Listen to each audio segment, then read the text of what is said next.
লালটিব্বা থেকে দুদিকে pine forest ঘেরা রাস্তা ধরে বেশ অনেকটা মন খারাপ নিয়ে আবার মুসৌরি গেটের দিকে যাত্রা শুরু করলাম।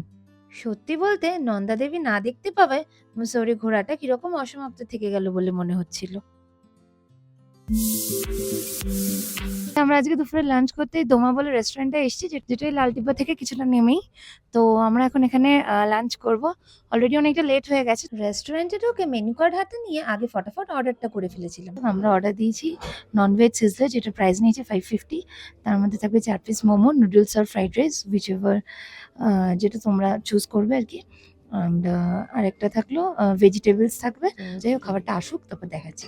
রেস্টুরেন্টের ভিতরের অ্যাম্বিয়েন্সটা ভীষণই কোজি, পাহাড়ি ভাইবস আর ভীষণ কালারফুল চারিদিকটা। টিবেটিয়ান থিম বেস তো বটেই, তার সাথে চারিদিকের হিন্দি সিনেমার পোস্টারগুলো একটা বলিউড ছোঁয়াও দিয়ে যাচ্ছে। একদমই ইউনিক কনসেপ্ট।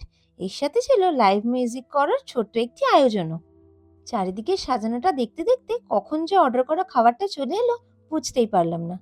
দেখো, ফুল ইয়াম লাগছে একদম দেখতে। তাহলে চলো দেরি না করে খাওয়া যাক। আচ্ছা, ফার্স্টে রাইসটা একটু নিলাম। দেখো, এই যে কর্ন দিয়েছে, সুন্দর করে স্প্রিং অনিয়ন দিয়েছে। এই যে ফার্স্ট বাইট, প্রচন্ড গরম।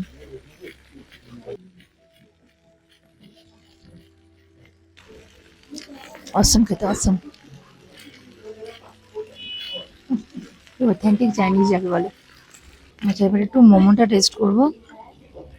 কাটলাম, ফার্স্ট বাইট।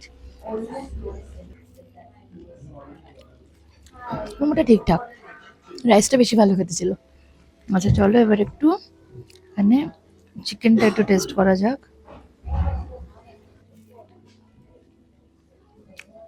ভালো খেতে, এটা ভালো খেতে। আর এটা নর্মাল ভেজিস দিয়েছে, হালকা করে সতে করা। ভালো, ওভারঅল ভালো খেতে। তাহলে চলো চটপট খাওয়াটা শেষ করি।